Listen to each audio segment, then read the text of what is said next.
Tenet, determine the value. When Buffett first started to buy Geico for Berkshire Hathaway, the company was close to bankruptcy.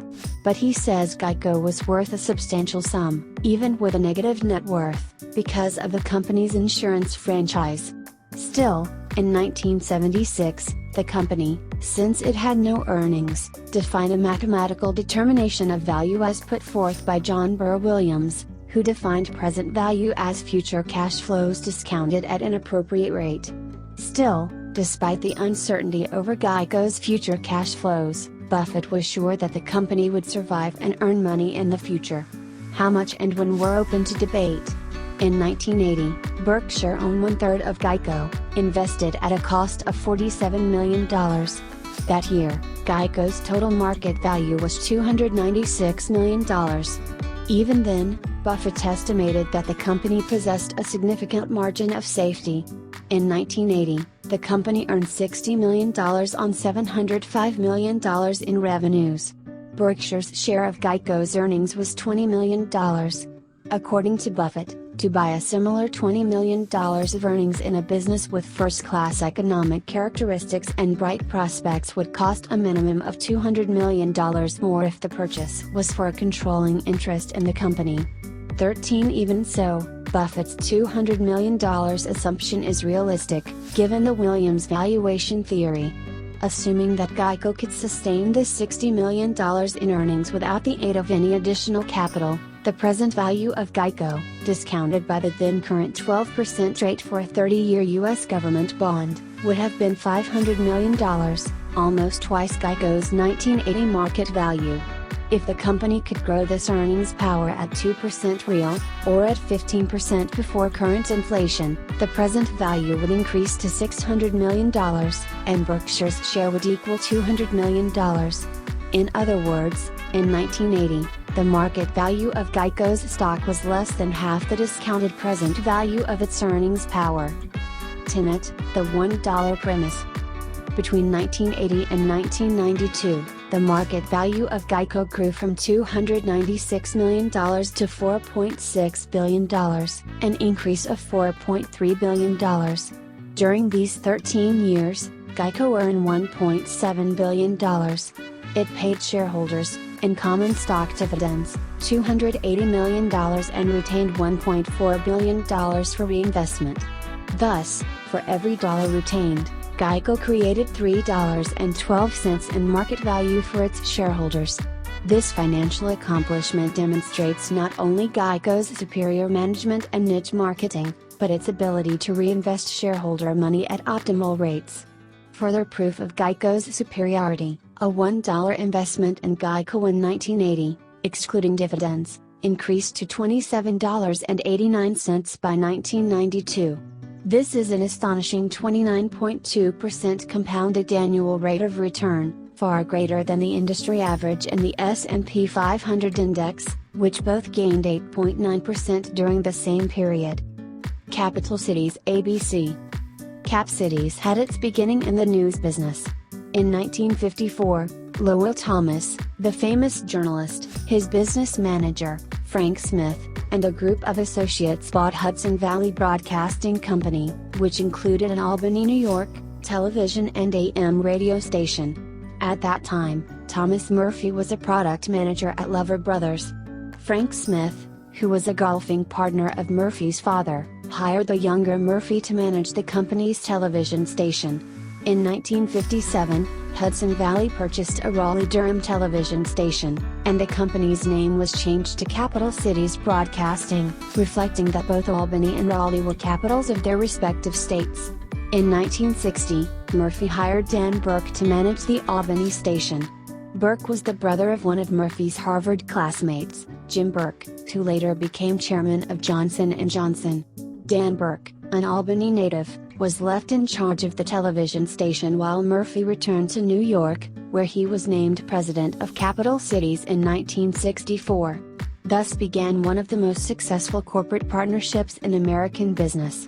During the next 3 decades, Murphy and Burke ran Capital Cities, and together they made more than 30 broadcasting and publishing acquisitions, the most notable being the purchase of ABC in 1985. Buffett first met Tom Murphy in the late 1960s at a New York luncheon arranged by one of Murphy's classmates. The story goes that Murphy was so impressed with Buffett that he invited him to join the board of Capital Cities. 14 Buffett declined, but he and Murphy became close friends, keeping in touch over the years. Buffett first invested in Capital Cities in 1977, unexplainably, but profitably. He sold the position the following year. In December 1984, Murphy approached Leonard Goldenson, chairman of American Broadcasting Companies, with the idea of merging the two companies.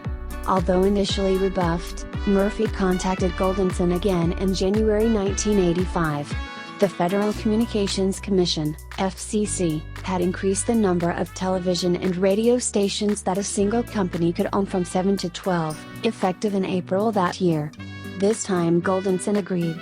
Goldenson, then 79 years old, was concerned about his successor. Although ABC had several potential candidates, none was, in his opinion, ready for leadership. Murphy and Burke were considered the best managers in the media and communications industry. By agreeing to merge with Cap Cities, Goldenson was ensuring that ABC would remain in strong management hands. American broadcasting companies entered the negotiating room with high-priced investment bankers. Murphy, who always negotiated his own deals, brought his trusted friend Warren Buffett. Together they worked out the first-ever sale of a television network in the largest media merger in history up to that point. Capital Cities offered American broadcasting companies a total package worth $121 per ABC share, $118 in cash per share and 1/10 warrant to purchase Capital Cities worth $3 per share. The offer was twice the value at which ABC stock traded the day before the announcement. To finance the $3.5 billion deal, Capital Cities would borrow $2.1 billion from a banking consortium, sell overlapping television and radio stations worth approximately $900 million, and also sell restricted properties that a network was not allowed to own, including cable properties subsequently sold to the Washington Post Company.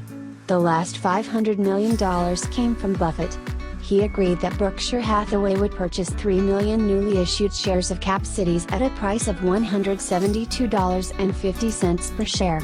Murphy again asked his friend to join the board, and this time Buffett agreed. Tenet, simple and understandable. After serving on the board of the Washington Post Company for more than 10 years, Buffett understood the business of television broadcasting and newspaper and magazine publishing. Buffett's business understanding of television networks grew with Berkshire's own purchase of ABC once in 1978 and again in 1984. Tenet, consistent operating history.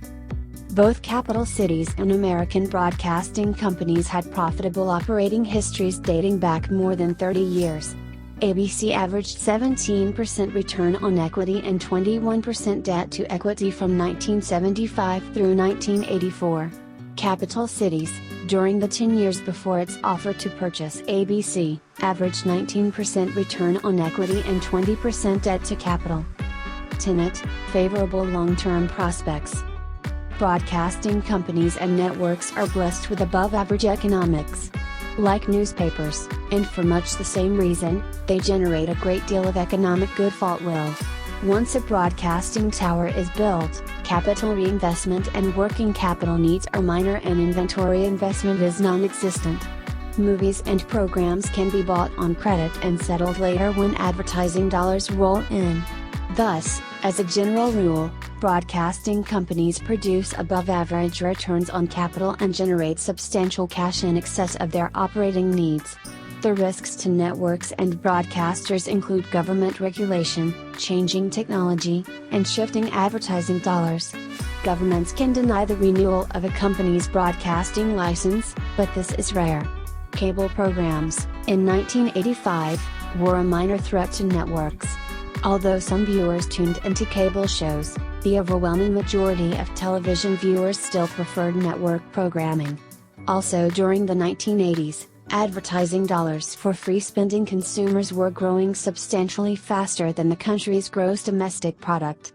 To reach a mass audience, advertisers still counted on network broadcasting. The basic economics of networks, broadcasting companies, and publishers were, in Buffett's mind, above average, and in 1985, the long-term prospects for these businesses were highly favorable. Tenet, determine the value. Berkshire's $517 million investment in capital cities at that time was the single largest investment Buffett ever made. How Buffett determined the combined value of capital cities and ABC is open for debate. Murphy agreed to sell Buffett 3 million shares of Capital Cities ABC for $172.50 per share. But we know that price and value are often two different figures. Buffett's practice, we have learned, is to acquire a company only when there is a significant margin of safety between the company's intrinsic value and its purchase price. However, with the purchase of Capital Cities ABC, he admittedly compromised this principle.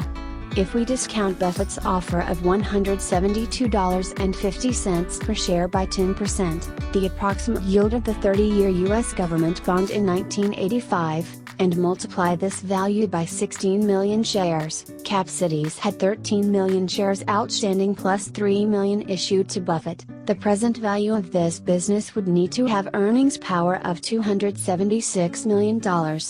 Capital Cities' 1984 earnings net after depreciation and capital expenditures were $122 million, and ABC's net income after depreciation and capital expenditures was $320 million, making the combined earnings power $442 million.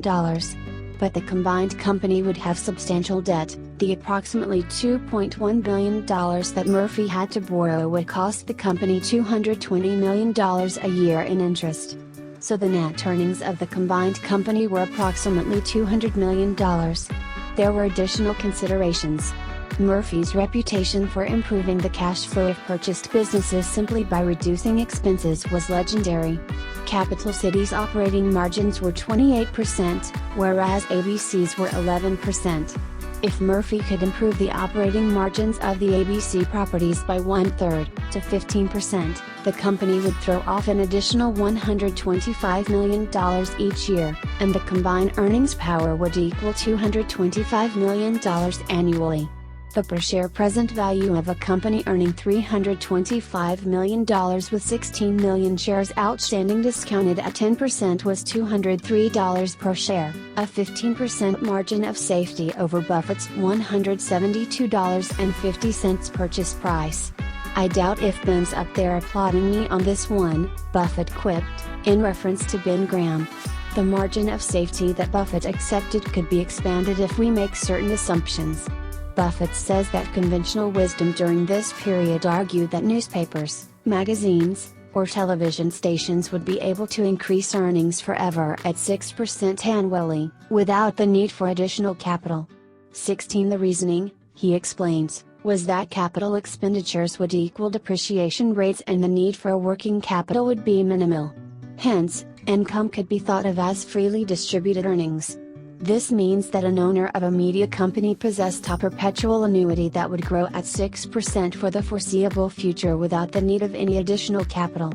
Compare that, Buffett suggests, to a company that is able to grow only if capital is reinvested.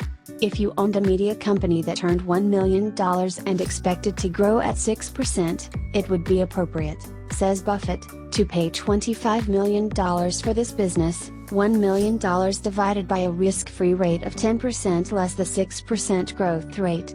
Another business that earned $1 million but could not grow earnings without reinvested capital might be worth $10 million, $1 million divided by 10%. If we take this finance lesson and apply it to Cap Cities, the value of Cap Cities increased from $203 per share to $507, or a 66% margin of safety over the $172.50 price that Buffett agreed to pay. But there were a lot of ifs in these assumptions. Would Murphy be able to sell a portion of Capital Cities ABC combined properties for $900 million? He actually got $1.2 billion. Would he be able to improve operating margins at American broadcasting companies? Would he be able to continually count on the growth of advertising dollars?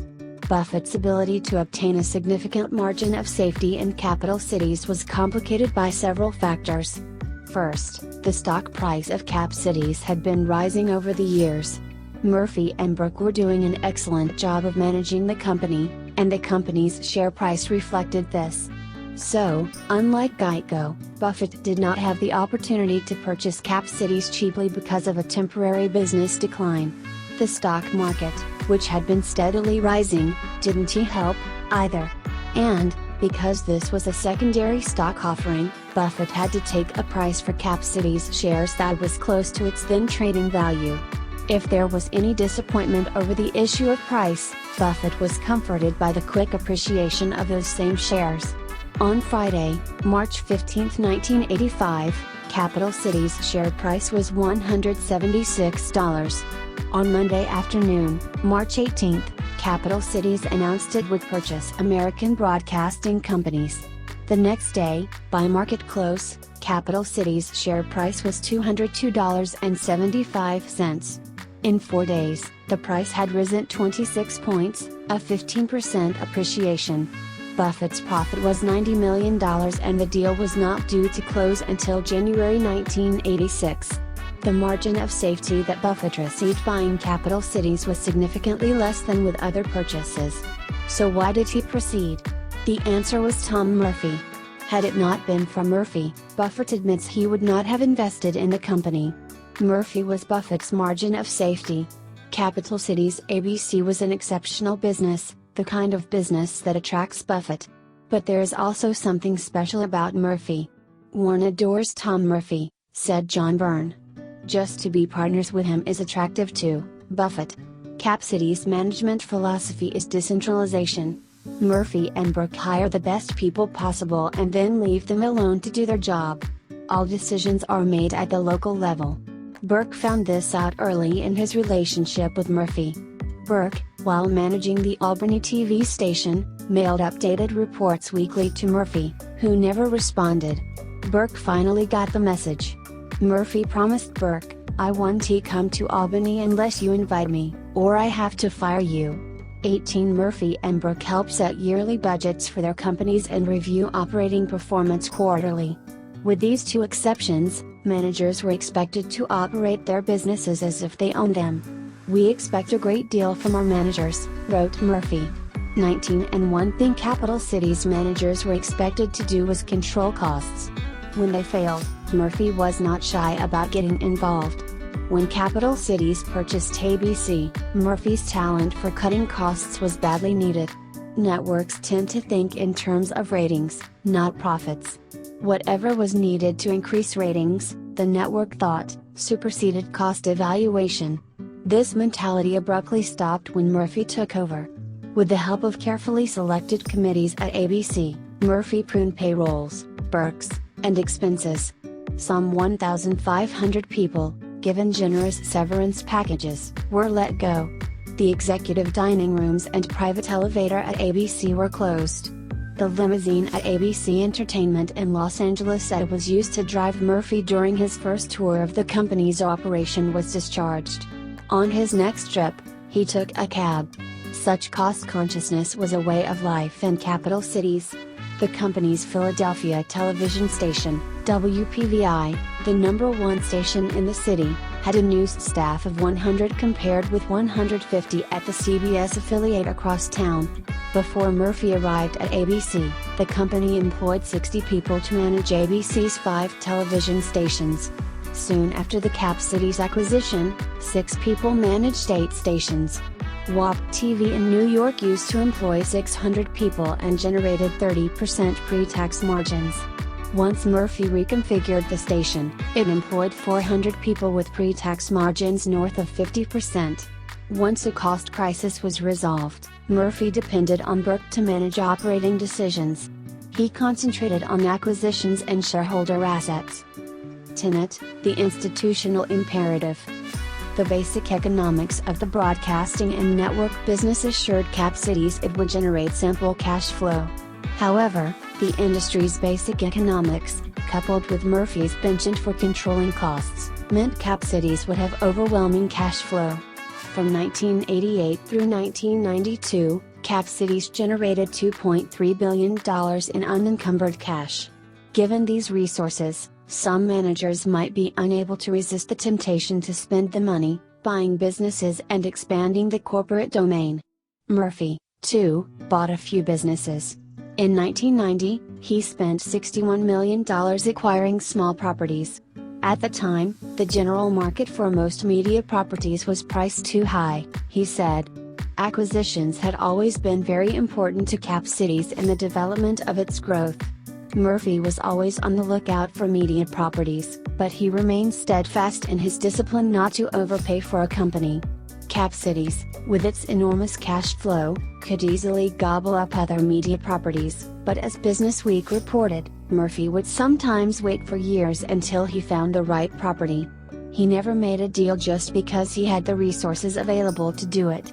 Murphy and Brooke also realized that the media business was cyclical, and if a purchase was built on too much leverage, the risk to shareholders would be unacceptable. Murphy never did a deal that either of us thought was capable of mortally wounding us, Brooke said. 21 A company that generates more cash than can be profitably reinvested in its business can buy growth, reduce leverage, or return the money to shareholders. Since Murphy was unwilling to pay the high asking prices for media companies, he chose instead to reduce leverage and buy back stock. In 1986, after the acquisition of ABC, total long-term debt at Cap Cities was $1.8 billion and the debt-to-capital ratio was 48.6%. Cash and cash equivalents at 1986 year-end amounted to $16 million. By 1992, long-term debt at the company was $964 million and the debt-to-capital ratio had dropped to 20%.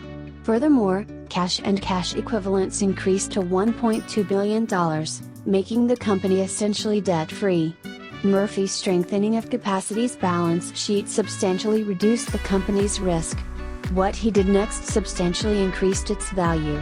Tenet, the $1 premise. From 1985 through 1992, the market value of Cap Cities ABC grew from $2.9 billion to $8.3 billion. During this period, the company